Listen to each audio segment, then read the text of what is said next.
အမေရိကမှာကလေးတွေကိုကြောင်းထားပြီးတော့မိဘကလိုက်လာခြင်းလို့ကလေးတွေကိုကြောင်းထားဖို့ဆိုတဲ့အခါကျရင်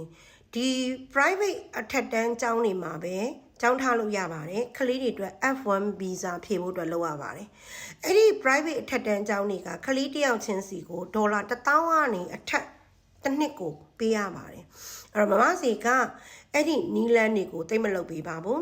ခလေးက F1 ရတယ်ဆိုရင်မိဘက F2 မရပါဘူးရှင်ဒါကြောင့်မမစီကအမေရိကကိုလာဖို့အတွက်မိဘတွေကိုကြောင်းတက်ခိုင်းပါတယ်အသက်အကန့်အသတ်မရှိပါဘူးမိဘတွေကြောင်းတက်လို့ရှိရင်မိဘတစ်ယောက်က F1 visa နဲ့ကြောင်းတက်တယ်ဆိုရင်အိမ်အောင်ဖက်နဲ့သားသမီးအသက်22နှစ်အောက်ကို F2 visa နဲ့ခေါ်လာလို့ရပါတယ်ရှင်ပါလာတဲ့ကလေးတွေအကုန်လုံးအသက်22နှစ်အောက်ဆိုလို့ရှိရင်အမေရိကဒီအစိုးရအကြောင်းတွေမှာပညာရေးအခမဲ့နဲ့အထက်တန်းပြီးဆုံးအောင်ကျောင်းတက်လို့ရပါတယ်ရှင်အေးရှားကပါလာတဲ့ကလေးတွေကဘာသာစကားတွေသူတို့ရဲ့စာတွေလိုက်နိုင်မှုအတွက်စိုးရိမ်စရာမရှိပါဘူးကလေးတွေကတော်ပြီးသားပါခေါ်လာတဲ့ကလေးတွေအကုန်လုံးက3လလောက်ဆိုရင်သူတို့ဒီကျောင်းနဲ့တေချာ adjust လုပ်ပြီးတော့လိုက်နိုင်တဲ့ကလေးတွေပဲများပါတယ်ကျောင်းတက်နေစဉ်ကာလမှာအင်္ဂလိပ်စာနားမလည်ဘူးဆိုရင်လေကျောင်းကအင်္ဂလိပ်စာ language class တွေကို special သူကပို့ချပေးပါတယ်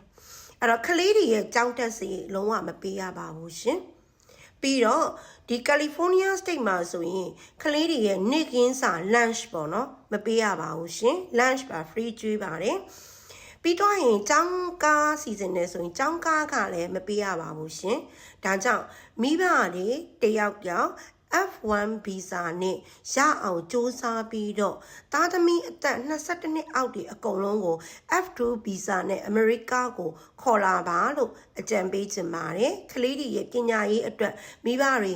စူးစမ်းပေးပါလို့အမစီကအားပေးတိုက်တွန်းချင်ပါတယ်ရှင်အဲ့တော့မိဘကျောင်းတက်ပြီးတော့ကလေးတွေခေါ်လာတဲ့ဒီလုပ်ငန်းစဉ်တွေအမေရိက visaဒီ interview training နေကျောင်းလျှောက်တွေလုပ်ငန်းစဉ်တွေ one stop service အမစီကအသေးစိတ်တယောက်ချင်းစီတိုင်ပင်ဆွေးနွေးအကြံပေးပြီး service လုပ်ဆောင်ပေးပါတယ်เนาะအဲ့တော့အမစီကိုဆက်သွယ်မယ်ဆိုရင် +1 415 509 6890 ကို WhatsApp ကပဲဖြစ်ဖြစ် Viber ကပဲဖြစ်ဖြစ် Telegram ကပဲဖြစ်ဖြစ်ဆက်သွယ်မေးမြန်းနိုင်ပါတယ်ရှင်ကျေးဇူးအများကြီးတင်ပါတယ်